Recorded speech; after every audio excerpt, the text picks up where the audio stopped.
Primera de Corintios, capítulo 15, comenzando en el versículo 29. De otro modo, ¿qué harán los que se bautizan por los muertos si en ninguna manera los muertos resucitan? ¿Por qué, pues, se bautizan por los muertos? ¿Y por qué nosotros peligramos a toda hora? Os aseguro, hermanos, por la gloria que de vosotros tengo en nuestro Señor Jesucristo, que cada día muero. Si como hombre batallé en Éfeso contra fieras, ¿qué me aprovecha? Si los muertos no resucitan, comamos y bebamos, porque mañana moriremos. No erréis, las malas conversaciones corrompen las buenas costumbres. Velad debidamente y no pequéis, porque algunos no conocen a Dios, para vergüenza vuestra lo digo. El extraño versículo de este pasaje, el versículo 29, acerca del bautismo de los muertos. Si pensáis, habéis venido pensando a ver cuál es la interpretación que Luis le va a dar al versículo, os adelanto que no voy a dar ninguna, o al menos no voy a dar ninguna definitiva.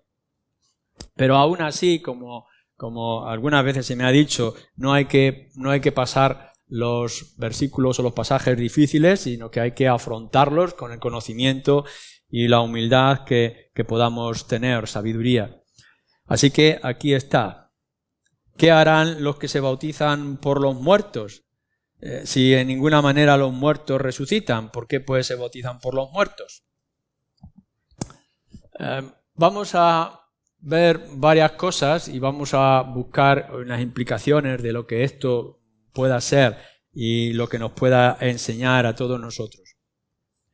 La verdad es que en las Escrituras hay versículos que son difíciles de entender y de interpretar, y que pueden ser difíciles de entender y de interpretar a lo largo de toda la vida de la Iglesia. Es como el Señor quisiera revelar cosas dejándolas veladas. Es decir que hay cosas que Él quiere mostrarnos que no vamos a entender o que no vamos a comprender. Y queriendo decir esto, nos trae algunos pasajes de su palabra revelada, que es lo que Dios es y lo que somos nosotros y todo su plan de salvación, dejándonos entre medias como algunas luces o algunas nubes. Y no solamente estos, sino otros. No es que sean muchos, pero están. No sé si os habéis encontrado en alguna ocasión para dedicar algún tiempo, que es lo que dice Moisés en Génesis 6, versículo 2, acerca de los hijos de Dios y las hijas de los hombres, y cómo eso lo podemos interpretar. Y os aseguro que hay muchas diferentes interpretaciones a ese versículo. O cuántas veces leyendo Primera de Samuel 28 nos encontramos con que Samuel se aparece después de muerto a Saúl y a la bruja de Endor. ¿Y qué es lo que eso pueda implicar o qué pueda significar o cómo lo podamos entender? Y hay conjeturas de todas clases que pueden aparecer.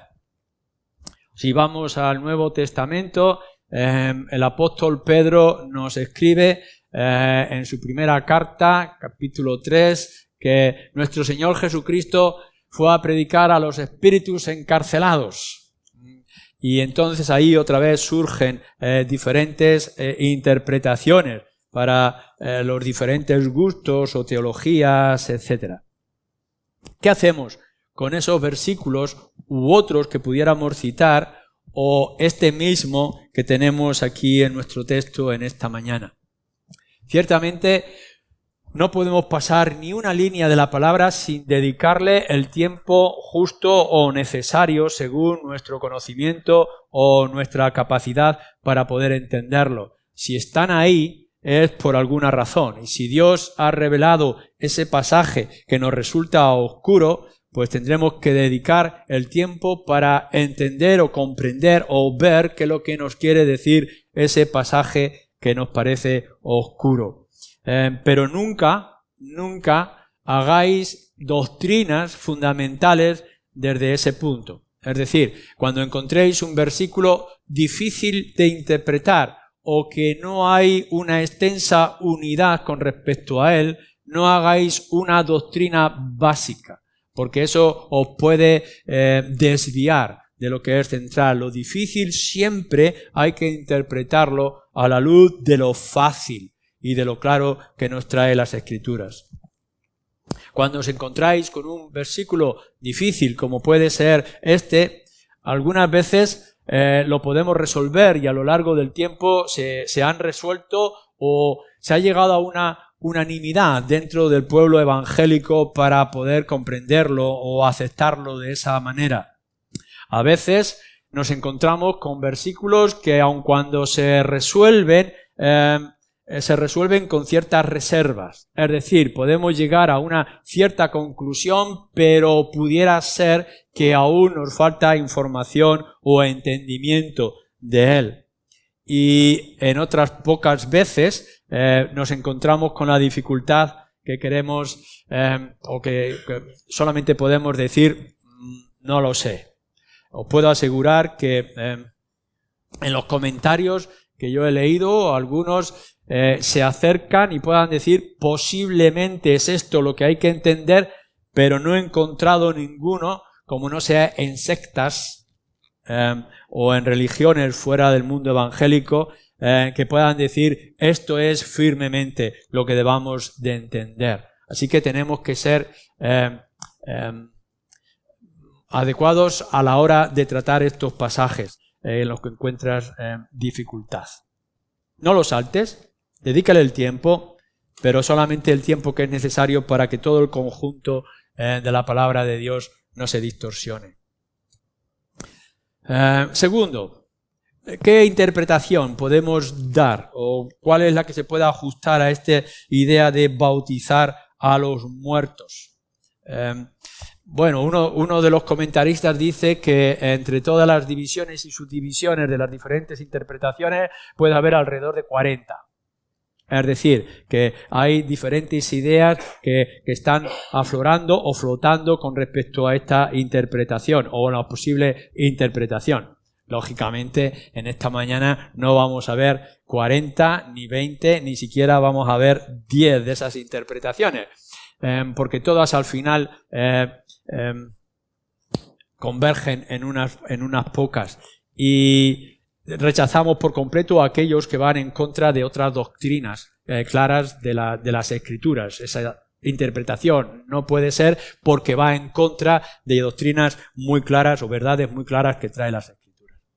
Pero uno de ellos dice, el bautismo, bautizarse en el lugar de los muertos que eran creyentes que de alguna manera o de alguna forma no tuvieron la oportunidad de bautizarse.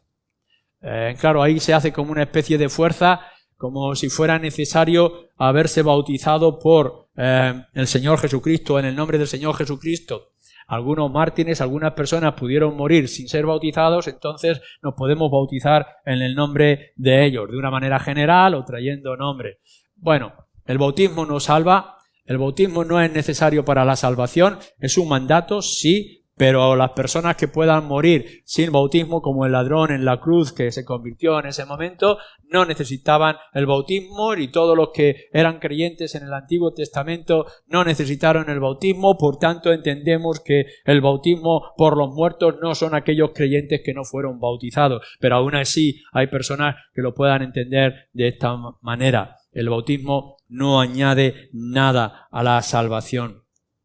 Algunos dicen que era como una especie de bautismo a los que están a punto de morir. Estamos en un tiempo que es difícil y delicado para la Iglesia y se sabía que había un peligro emergente. Pablo lo va a decir más adelante. Nosotros hemos estado en peligros. Fijaros lo que me ha pasado en Éfeso. Muero cada día. Y algunos piensan, bueno, es que lo que está diciendo Pablo es bautizaros por si acaso. Pero volvemos a entender que el bautismo viene después de la conversión, por tanto no es para prepararse para la conversión. Y si uno es convertido y no te da tiempo a bautizarte, aún así eres convertido y eres salvo. Pero de estos puntos, tanto del primero que decíamos de bautizarse por los muertos, tenemos la secta de los mormones, por ejemplo, que ellos bautizan por los muertos, por todos sus familiares y tienen unos listados, etcétera. Han hecho una doctrina fundamental en un versículo que tiene diferentes interpretaciones. Y también en nuestro propio contexto español podemos ver cómo la Iglesia de Roma hace esa extrema opción de poner agua bendita cuando uno va a morir, cuando lo que es creer y bautizarse. Y ya está. Aun cuando tengas que hacer oración por los enfermos, no hay lugar desde esta perspectiva a que se pueda hacer esta otra doctrina de la unción de los muertos o ungir a los muertos o a los que van a fallecer. Y hay otros, una tercera sección que pueda ser de interpretación, que es el bautismo como un sufrimiento, y están tomando el bautismo como algo simbólico. De la misma manera que nuestro Señor Jesucristo en Marcos 10 o lo dice en Lucas 12, algunos de vosotros seréis bautizados con mi bautismo, cuando está hablando de que como el Señor Jesucristo muere, ¿no? Martirio, muere en la cruz, también algunos discípulos sufrirán esa muerte cruenta. Podría interpretarse este bautismo como algunos van a cruzar la muerte, pero para esto habría que, dicen los comentaristas, cambiar la palabra por muertos o por la muerte, o en la muerte, o ante la muerte, cosa que requeriría una adaptación del original griego, etcétera, etcétera. Así que, bueno, quizá en este texto que nosotros tenemos se vincula más, ¿no? Y por qué nosotros peligramos a toda hora, al versículo más adelante, con respecto a lo que es el sufrimiento o la persecución, como Pablo lo está experimentando. Ese bautismo es el bautismo del martirio, es el bautismo del sufrimiento. Pero en fin, son diferentes interpretaciones. Y aun cuando podamos matizar y podamos suavizar o intentar comprender lo que Pablo está diciendo, y quizá incluso podáis entrever que yo me acerco más a esta tercera y última interpretación, vuelvo a decir, no lo tengo nada claro. No puedo decir que esto sea así o que pueda ser esta mejor que otra, y es uno de esos versículos en los que lo único que puedo hacer es abrir mis ojos y abrir mi boca en sorpresa y decir, no lo entiendo. Pero estos versículos nos siguen hablando y tienen mucho que decirnos a pesar de la dificultad de encajarlos en todo lo que es el contexto. No es que vayan en contra de ningún principio bíblico que tengamos en las Escrituras, pero nos dejan en una nube de no saber por dónde ir, si a la izquierda o a la derecha. Así que, ¿qué es lo que realmente tenemos que buscar aquí o cómo podemos entenderlo? Bueno, dejadme en primer lugar que os diga en este análisis que a lo largo de toda la Escritura no encontraréis otro lugar que hable de este asunto, de bautizarse por los muertos, tal como lo está haciendo aquí. Entonces no hay precedentes al cual aferrarnos en el Antiguo o en el Nuevo Testamento. En segundo lugar, no hay lugar en toda la historia de la Iglesia cristiana, la Iglesia bíblica, que basa sus fundamentos en la palabra de Dios, que pueda encontrar algo que pueda decir o apoyar estas interpretaciones o alguna interpretación en particular. E incluso en todo lo que son las mismas religiones también hay una confusión de ideas. Entonces, estudiando la historia, estudiando la Escritura y estudiando el mundo religioso en general, no nos va a aclarar absolutamente nada. Parece que esto es un versículo circunstancial, que Pablo está usando para apoyar o fortalecer otro punto que es más importante. Entonces no nos podemos quedar en lo que es secundario, sino lo que es el tema principal, que es el de la resurrección. Pablo está diciendo, la resurrección es una realidad. Si Cristo nos resucitó, si no hay resurrección, ¿qué estamos haciendo aquí? ¿Estamos perdiendo el tiempo o somos los más desdichados? Pero Cristo sí resucitó. Y si algunos lo niegan, ¿cómo es que algunos se bautizan por los muertos si no hay esta resurrección? Nuestro enfoque no tiene que ser a este versículo particular y extraño que aparece, sino que tenemos que fijarnos en que la realidad, el argumento que Pablo está trayendo es el de la resurrección de entre los muertos. Si os fijáis bien, en el versículo Pablo está hablando en tercer lugar, o en tercera persona, perdón, lo que indica que esta idea o esta práctica o esta comprensión que pudieran tener algunos dentro de la iglesia de Corinto no era la suya. ¿Cómo es que algunos de vosotros dice esto o hace esto? Lo que quiere decir es, yo no lo hago, pero si alguno de vosotros lo hace, ¿por qué lo hace? Entonces podemos entender que no es una doctrina fundamental o que Pablo pudiera haber proclamado en ningún momento porque él mismo no la practica. Incluso podemos llegar a decir que ni él mismo la entiende o ve las razones. ¿Por qué se bautizan por los muertos? ¿Por qué hacen esto? Como diciendo Pablo, no entiendo muy bien esta práctica si realmente lo que aquí importa es la resurrección. Le interesa más lo que el argumento va a ayudarle a él en lo que es la resurrección y la esperanza para el pueblo de Israel, que en sí esa práctica que pudiera tener algunos y solamente algunos de lo que son en la iglesia de Corinto. Así que ni la historia, ni la escritura, ni las religiones en general nos pueden dar ayuda. Es un versículo esporádico, espurio, que aparece allí en medio de la palabra de Dios. Pablo no lo está fomentando, Pablo no lo practica, Pablo no lo entiende, y en la iglesia de Corinto no es la iglesia que lo está haciendo, sino algunos dentro de la iglesia y solamente algunos. No entra Pablo a explicar o a dar razones finales para esta práctica o el decir por qué o cuáles son las causas, como hace en otras cosas o en otros asuntos. Así que sencillamente el pasaje no nos puede llevar a cosas extrañas o difíciles, y Pablo nos dice, bueno, esto está aquí, pero no le deis la mayor importancia que nos pueda desviar de lo principal. Así que esta es la introducción. Ahora lo que tendríamos que decir es, bueno, ya que está aquí este versículo y está aquí esta descripción de bautizarse por los muertos, ¿qué es lo que podemos considerar?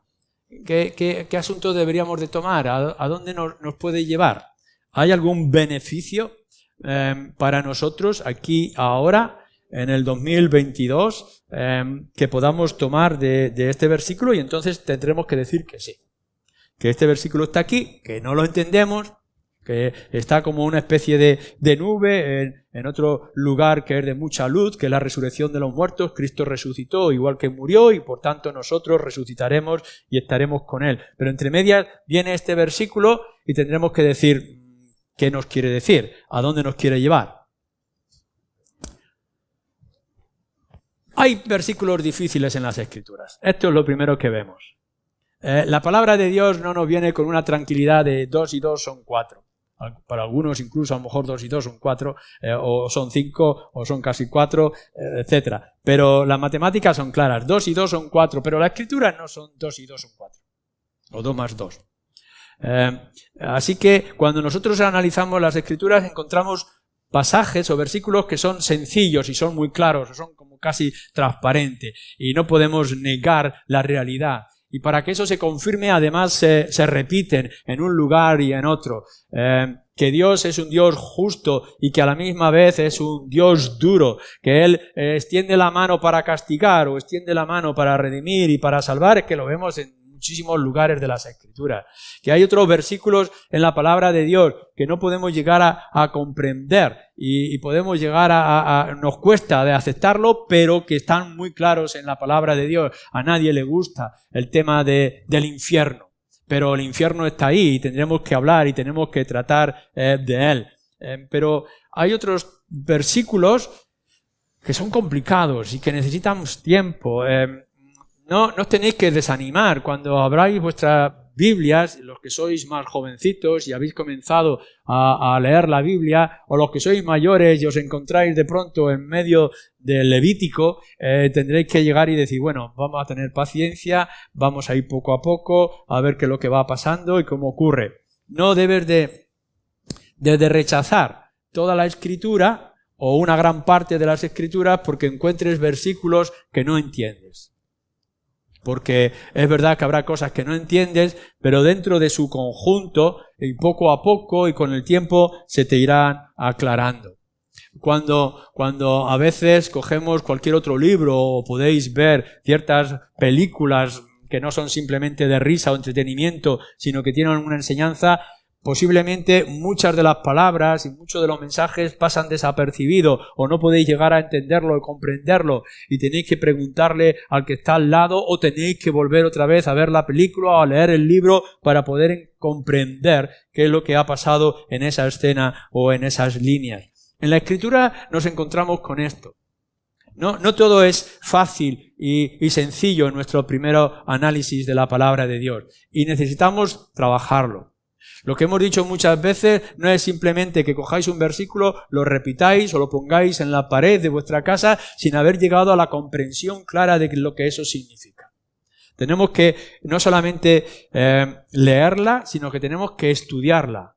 ¿Vale? Y estudiarla significa clavar nuestros codos, poner nuestra mente, nuestra inteligencia y nuestro corazón en lo que estamos haciendo. Y después de haberlo estudiado con profundidad, tenemos que meditar qué es lo que eso significa, qué es lo que implica para mi vida, etcétera, etcétera. Así que no lleguéis a rechazar o a anular o decir no voy a leer este libro porque hay cosas en las cuales no me identifico o no entiendo o no comprendo o me cuesta mucho trabajo de analizar. Lo difícil, en la mayoría, si no en todos los casos, lo difícil es nuestra interpretación, no es el texto. Es decir, que viene fulano y lo interpreta de una manera y luego viene mengano y lo interpreta de otro y nos juntamos los 40 y resulta que los 40 lo interpretamos de manera distinta y entonces se crea una confusión y ya no sabemos dónde podemos estar o con quién yo me puedo identificar más. La mayoría de las veces es que nos dejamos llevar por nuestra doctrina, nuestra teología, nuestras ideas ya preestablecidas o queremos que los textos digan lo que nosotros queremos que quieran decir y no lo que realmente están diciendo. Y así que creamos mucha confusión. Y cuando estemos en la presencia del Señor y todas las cosas nos sean reveladas con toda claridad, entonces diremos, claro, qué sencillo era este versículo si yo hubiera tenido una mente o un corazón diferente al que hemos tenido. Así que muchos de los asuntos difíciles que dividen a la Iglesia, muchos temas que nos hacen tener diferentes confesiones y diferentes doctrinas, es por la interpretación, no por la dificultad del texto. Pablo lo que está tratando aquí, el tema principal es, hay resurrección. Los muertos resucitan, Cristo resucitó y nosotros resucitaremos, porque esta es nuestra esperanza. Luego habrá detalles. ¿Cómo será la resurrección? O más adelante que nos va a decir, ¿con cuál cuerpo vamos a resucitar? Hagamos todas las preguntas que sean necesarias. Pero este es el asunto. Que Cristo vino a morir por pecadores y que resucitó para que nosotros pudiéramos resucitar. Ahora, que algunos, se bautizan por los muertos, apoya de lo que es el tema principal, que hay resurrección de muertos. Ya, pero nos encontramos en las Escrituras que los hijos de los hombres, los hijos de Dios se enamoraban de los hijos de los hombres porque eran más hermosas. ¿Cómo esto lo podemos interpretar? Bueno, aquí lo que tenemos que pensar es, y leemos nuestro texto en todo su alrededor, y a dónde nos va a llevar, y las conclusiones del pecado y del castigo que después pudiera venir. Y en otros versículos igual. Llegamos a diferentes interpretaciones, pero no dejemos que las interpretaciones o la pelea que hay entre interpretaciones nos desvíen de lo que es asunto principal en las Escrituras. Uno de los temas que vemos constantemente hoy en día, incluso dentro de nosotros mismos, de esta iglesia, es por ejemplo el futuro y la escatología, acerca del milenio. ¿Y qué clase de milenio? ¿Y cómo se aplica el milenio? Bueno, estudiemos, analicemos, miremos todos los detalles, hagamos todas las preguntas, pero aquí lo importante es que Cristo ha dicho que volverá. Y nuestra esperanza está puesta en que Él volverá. Y entonces nosotros estaremos con Él para siempre. qué intervalos de tiempo o qué circunstancias y señales, estudiémoslo, pero lo importante es que Cristo viene y que nosotros estaremos con Él para siempre. Así que cuando nos enfrentemos a un versículo como este, dedicarle el tiempo, analizarlo como cualquier otro pasaje, pero que no os desvíe. Lo difícil de los pasajes muchas veces es nuestro énfasis en interpretarlo de la manera que nos han enseñado, que hemos aprendido o que nos ha gustado en cierto momento. Interpretar, como hemos dicho antes, lo difícil con lo fácil, que es la palabra de Dios, con los pasajes que nos vienen de manera clara. Y si en algún sitio te dice algo extraño, pero en el resto de toda la palabra de Dios nos viene como algo fácil y transparente, confórmate con lo fácil y transparente porque seguramente estarás equivocado en lo otro. Hay que estudiar toda la palabra con mucha profundidad, con mucho interés. A todos vosotros os gusta, seguramente como a mí, deteneros en el Evangelio de Juan, capítulo 3, versículo 16, o en la muerte de nuestro Señor Jesucristo, lógicamente, en cualquiera de los 4 evangelios, o otros pasajes de las Escrituras que son hermosos, que son sublimes, cogemos un salmo y casi levitamos cuando estamos leyendo o analizando ese salmo. Bien, pero toda la Escritura es palabra de Dios. Y por tanto, toda la Escritura tenemos que analizarla y tenemos que cotejarla con toda ella. Y todo el consejo de Dios es necesario que lo analicéis. Dedicarle mucho tiempo al libro de Romanos, como estamos haciendo ahora los jueves. A la carta a los Corintios o a la carta primera de Juan, como estamos haciendo de manera regular. Pero ir a Génesis, Éxodo, Levítico, Número, Deuteronomio, etcétera, etcétera, etcétera, porque todo es palabra de Dios. Y si encontráis un pasaje difícil, pararos un momento, meditar, intentar comprenderlo, pero seguir adelante con las cosas más fundamentales. No hagas, en segundo lugar, no hagas doctrinas o prácticas en tu vida cristiana con versículos como este. No cambies mucho de la hora de hacer o de obrar con algo que te está diciendo aquí. Lo fácil es cuando tomamos de una manera literal las Escrituras, que no es la literalidad que las Escrituras nos requieren. Uno puede llegar y decir, bueno, como aquí se bautizan por los muertos, entonces nosotros nos bautizamos por los muertos. Y a partir de ahora, cada uno de nosotros va a pasar por el bautisterio con una lista de unas tantas personas que pensábamos que eran creyentes o no sé, y se van a bautizar por toda una lista de personas. No, por supuesto que no. No vamos a hacer una doctrina y no vamos a hacer una práctica en algo que el versículo no nos deja claro de ninguna manera. En cierto momento, Pablo dice, y la mujer se salvará teniendo hijos. Así que lo siento, pero a las que no tenéis hijos no os vais a salvar, porque es lo que está diciendo ese versículo. Pero entendemos claramente por otra parte de las Escrituras que eso no es lo que está diciendo aquí. No podemos hacer una doctrina de esta manera y animar, exhortar y obligar, incluso como hace alguna secta, a que un hombre tenga varias mujeres para que esas mujeres pudieran también alcanzar salvación. No es lo que parece que Pablo está diciendo. Y por tanto tenemos que entender el texto en su contexto y a la luz de todas las Escrituras. No lo hagáis, no hagáis prácticas en vuestras vidas, en los versículos que no encajen en todo lo que es el conjunto de la palabra de Dios y de la obra del Señor. A lo largo de toda la Biblia hay un énfasis constante en esto. Dios quiere mostrar su gloria y su gracia. Es decir, Él lo quiere hacer todo. No es que haya dejado una pequeña o casi insignificante parte para que la haga el ser humano. No. Cuando recorréis toda la Escritura vais a encontrar algo como esto. Dios quiere gloria para Él, quiere toda la gloria, no la quiere compartir con nadie y por tanto va a hacer todas las cosas para que nosotros le glorifiquemos. La salvación es por completo, de principio a fin, obra de Dios, a través del Hijo o a través de la obra del Espíritu, como Él pueda hacerlo a lo largo de toda la historia, con todos los rituales que puedan venir, pero toda es para la gloria de Dios. Si hay algún resquicio, hay algún asunto que creáis que es necesario que tú hagas para salvación, estás rompiendo todo lo que es el plan de Dios para salvación. Si tú buscas una práctica concreta que es necesario hacer para adquirir algo de parte de Dios, te estás equivocando. Ahora, si estás buscando que toda la majestad, toda la exaltación caiga para Dios por medio de su Hijo Jesucristo, entonces estás en el buen camino. Esto es importante a la hora de analizar cualquier versículo. Pablo lo que está diciendo es, fijaros bien, Cristo, esta es la base de nuestra doctrina. Cristo murió, nos dice al principio del capítulo. Cristo vino a este mundo, murió por pecadores y ha resucitado entre los muertos. Somos testigos de esto, nos dice al principio. Cómo Cristo murió y cómo Cristo ha resucitado y se ha aparecido y ha mostrado con evidencia que Cristo resucitó. Esta es la evidencia y por tanto nosotros somos salvos porque Cristo limpió, pagó por nuestros pecados y nos saca de la tumba para que vayamos al cielo. Ahora viene esta doctrina. Vale, que venga esta doctrina o esta enseñanza o esta práctica que puede estar ocurriendo, versículo 29, no importa. Cristo resucitó. Esta es la realidad y ahí es donde nosotros tenemos que venir. Y si alguno piensa que es necesario arrancar de la tumba por medio de nuestro bautismo a aquellos que fueron, se está equivocando.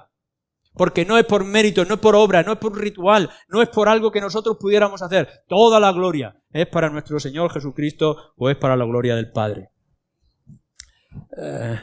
En tercer lugar, es muy fácil arraigarse o atarse a tradiciones y costumbres, incluso a supersticiones a lo largo de nuestra propia vida. Que lo que pueden hacer a lo mejor es algún bien y en otras ocasiones, o la mayoría de las ocasiones, nos puede hacer mal.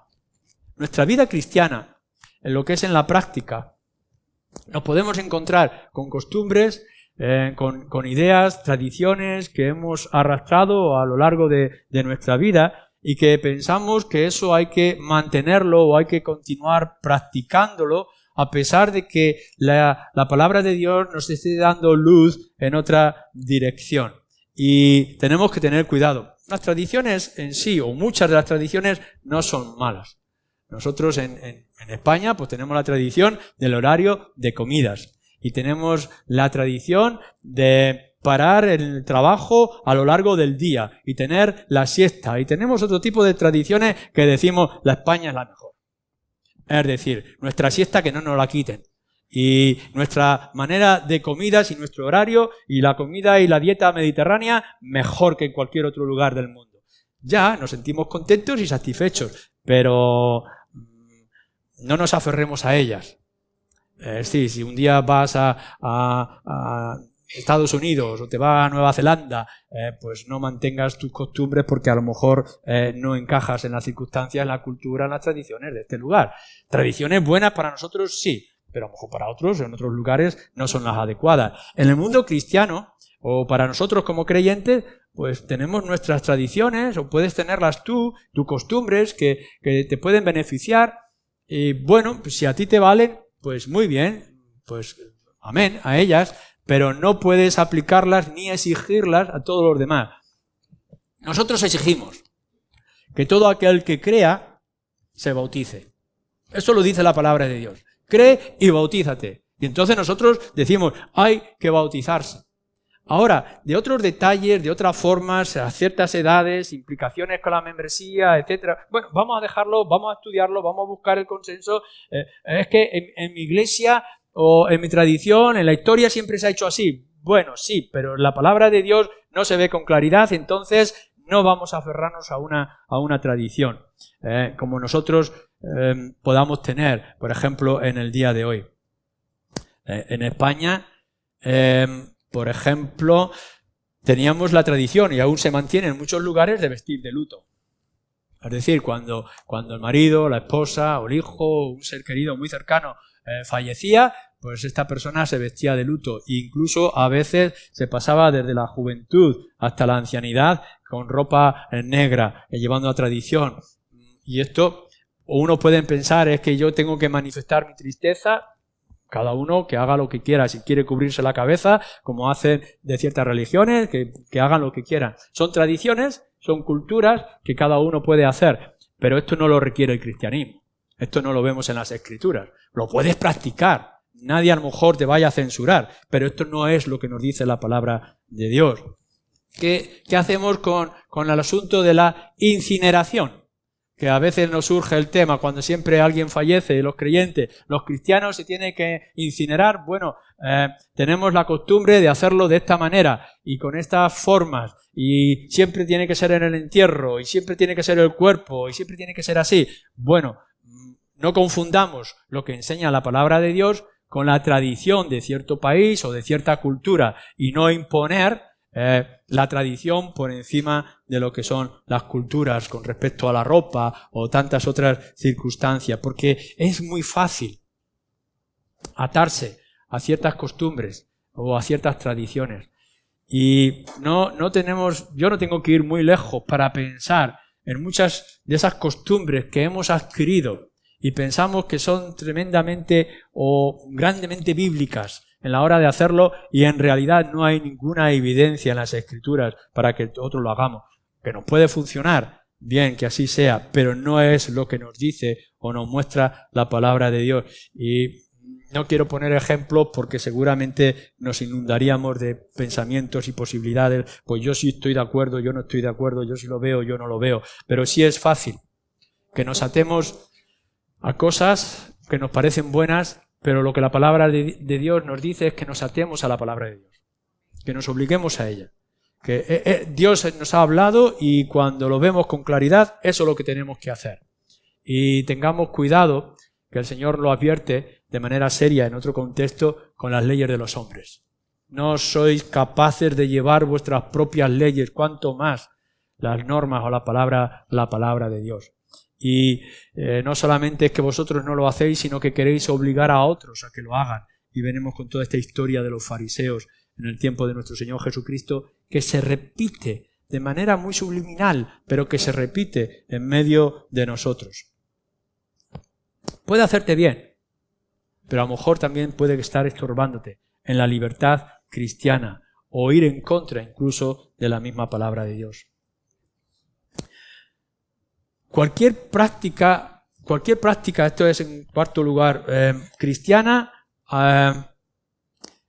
aun cuando esté basada en las Escrituras, no puede ir en contra de las Escrituras.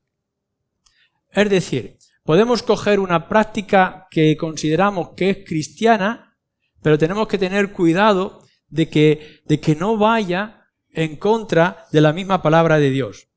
O que queramos pensar que esto es lo que la palabra de Dios nos dice. Pero tampoco vayamos al extremo de que si no lo vemos en las Escrituras, y si la Escritura no habla con claridad sobre este asunto, entonces es que está prohibido que nosotros vayamos a hacerlo. Quiero poner un ejemplo. La escuela dominical. En ningún lugar de las Escrituras nos dice que los niños tengan que tener escuela dominical. Si queréis encontrar, si nos dice que hay que enseñar a los niños la responsabilidad de los padres, o dentro del contexto del pueblo, cuando se reunía todo el pueblo, como podemos ver con Nehemías, y los niños incluso estaban allí escuchando, tenemos evidencia clara de que al niño hay que enseñarle en su camino. Pero no nos dice que tengamos en nuestros cultos escuela dominical. Pero no hay que hacerlo entonces. Bueno, pues sí, porque creemos que es útil que apliquemos esta práctica en nuestra manera de culto y de reuniones para que los niños aprendan y no se aburran con el sermón tan largo del pastor. Así que lo hacemos y nos amoldamos para que ellos también lo puedan aprender. Hemos encontrado práctica entre nosotros en la iglesia, por ejemplo, de tener reunión de mujeres, reunión de hombres, reunión de matrimonios, reunión de jóvenes. Así que parece que dividimos a la iglesia por sexos y por edades. Bueno, en la Escritura no nos habla nada de esto y no nos dice que la iglesia de Corinto tuviera una sección para las mujeres y tuviera una sección para hombres y una sección para los jóvenes. No hay nada de esto que podamos encontrar en las Escrituras. La Escritura no habla de esta clase de divisiones, pero las hemos encontrado fáciles. No está en contra de las Escrituras tener una escuela dominical. no está en contra de las Escrituras, tener una reunión de mujeres y de hombres. Al contrario, hemos encontrado facilidad a la hora de poner en práctica nuestros principios y nuestras doctrinas para llevar el Evangelio y para enseñar todo el conjunto. Así que cualquier práctica tiene que estar a la luz de las Escrituras, o al menos que no choque con la luz de las Escrituras. Y que podamos tener la libertad de amoldarnos y de acomodarnos a ciertas prácticas que a lo mejor para otros en otros lugares les puede resultar extraña, pero para nosotros nos pueda resultar de lo más normal o de mayor sentido. Diciendo todo esto, quisiera también señalar en quinto lugar algo importante. Aún hay, a pesar de esto, os puedo decir y afirmar que hay pasajes en las Escrituras más incomprensibles y extraños que tenemos en este. Es decir, aquí nos dice que si bautizarse por los muertos, y que algunos en Corinto bautizaban a los muertos. Y nos encontramos con un choque, pero es que hay versículos que producen mayor choque en el corazón y en la mente del ser humano. Cuando aún éramos pecadores, Cristo murió por nosotros. ¿Cómo podemos entender esto? Claro que no nos produce ninguna doctrina extraña a nuestros ojos como creyentes, pero nos produce un tal asombro de incomprensión. Nuestro Dios, que es justo, que es santo, que delante de Él no puede permitir ningún tipo de ofensa ni de daño, haya permitido que su Hijo, que ha tenido comunión eterna con Él durante todo el tiempo y que es la misma gloria y majestad que el Padre, haya sido ofrecido para morir, no por personas justas o buenas, no por personas que se esforzaban y que tenían un deseo de agradar, sino que Cristo vino a morir por pecadores. ¿Cómo podemos llegar a comprender esto? ¿Cómo podemos analizarlo en nuestra mente y en nuestro corazón? Que alguien que sea justo pueda poner por encima su misericordia y su gracia y su amor, sin romper esa justicia y esa santidad, para que nosotros, pobres criaturas tan lejos de Dios, hayamos sido o podamos ser transformados para ser herederos del reino de los cielos. Es increíble y es incomprensible. Pero es más, mirando esa unidad, esa grandeza, esa exaltación de nuestro Dios, que no necesitaba absolutamente nada durante toda una eternidad. No podemos comprender lo que es el tiempo fuera del tiempo. No podemos entender lo que Dios siempre fue con el Hijo y con el Padre. No hay comprensión, pero nos dice la Escritura que nuestro Señor Jesucristo se hace hombre para venir en medio de nosotros y habitar en tiendas para salvarnos. ¿Cómo podemos llegar a entender que en el plan de Dios quiera salvar un pueblo como nosotros, haciendo que Él se haga hombre igual que nosotros en todas las debilidades, en todas las situaciones que se pudiera encontrar, aunque sin pecado? No podemos llegar a entenderlo y no lo podemos llegar a comprender. ¿Por qué no nos asombramos? ¿Y por qué no levantamos doctrinas extraordinarias en estos versículos y en estos pasajes que se multiplican por todas partes, en lugar de entretenernos en pasajes difíciles o oscuros que no nos llevan a ningún otro sitio? Creo que nuestro énfasis tiene que estar en esta grandeza de Dios, en esta grandeza del Evangelio, en esta esperanza del cielo, en este mantenernos como creyentes. ¿Os podéis imaginar? Habéis sido redimidos vosotros los creyentes por pura gracia. Por pura gracia. Es decir, habéis sido justificados delante del Padre sin mérito alguno, solamente por los méritos de Cristo en la cruz y su poder de la resurrección. Y después de haber comprendido que habéis sido salvos cuando habéis puesto la fe en el Señor Jesucristo, os dais cuenta de que seguís siendo pecadores, porque todos nosotros somos pecadores. Y resulta que seguimos ofendiendo muchas veces y de muchas maneras. Y podemos decir, ¿cómo es esto posible? Y Dios entonces nos dice, es que lo que yo empecé lo voy a terminar. Y de pronto vemos que lo extraordinario de la justificación, de esa declaración solemne que Dios ha hecho con respecto a nosotros como criaturas, se extiende en la obra de la santificación. Y nos dice, no solamente yo lo he hecho fuera de ti, en la cruz, con mi Hijo Jesucristo, sino que voy a obrar en ti y te voy a transformar día tras día. Esto es inimaginable. Que nosotros, que somos inútiles e incapaces de poder hacerlo, podamos ver que el Espíritu Santo va obrando en nuestras vidas para hacernos, ¿sabéis cómo? Semejantes a su Hijo Jesucristo. ¿Cómo va a ser esto posible? Bueno, olvidémonos de quién eran los hijos de Dios y las hijas de los hombres, olvidémonos de la resurrección de los muertos, olvidémonos de algunos versículos que son extraños para nosotros y dejémonos llevar por el asombro y la grandeza de otros pasajes que son mucho más extraordinarios. Y en último lugar, ¿dónde te llevan cada una de las verdades que son reveladas en la palabra de Dios? Cada una de esas verdades que tú descubres en las Escrituras o que nosotros exponemos aquí domingo tras domingo. Cuando estamos yendo a una de esas verdades que tus ojos abren y tu corazón se exalta y puedes llegar a comprenderlo. Ahora comprendo lo que esto significa. Ya, pero ¿a dónde te lleva? Porque creo que lo que el pasaje nos quiere mostrar en todo el capítulo 15 acerca de la muerte en un principio y después la resurrección de nuestro Señor Jesucristo, que será nuestra resurrección, esa verdad, ¿a dónde te lleva? El énfasis que nosotros estamos haciendo domingo tras domingo de que hay resurrección de muertos porque Cristo resucitó y que nosotros resucitaremos con Él para estar con Él en gloria, ¿esto qué implica para ti en tu vida cristiana? ¿Qué es lo que te hace? Cuando tú vayas a salir de este lugar y vayas a tu casa, ¿qué vas a decir? Es una gran verdad, es bonito. O qué pasaje más extraño, más sorprendente. Es curioso, lo voy a subrayar en amarillo para que se pueda ver por las noches. ¿Es eso lo único que te significa? ¿O vas a decir, si hay resurrección de muertos, mi vida va a cambiar? Hay una esperanza. Esto no es el acabose. Hay más que todo esto. Así que mi anhelo es que mi vida se transforme y se prepare para esa resurrección que más adelante nos va a decir. Que Cristo murió por pecadores, ¿qué significa esto para ti? ¿Simplemente que vas a firmar una tarjeta o que vas a implantar un conocimiento más en la información bibliotecaria de tu mente? ¿O vas a decir que Cristo murió por mí? ¿Qué es lo que esto significa? ¿Para quién me voy a dedicar ahora? ¿Quién es el Señor de mi vida? ¿Quién es el que me lleva de la mano? ¿Quién es el que me sostiene? Por tanto, las verdades que tú descubras, sean grandes o sean pequeñas, te tienen que transformar, te tienen que dirigir o llevarte de la mano a todos los demás lugares. No te dejes conformar simplemente con saber algo más.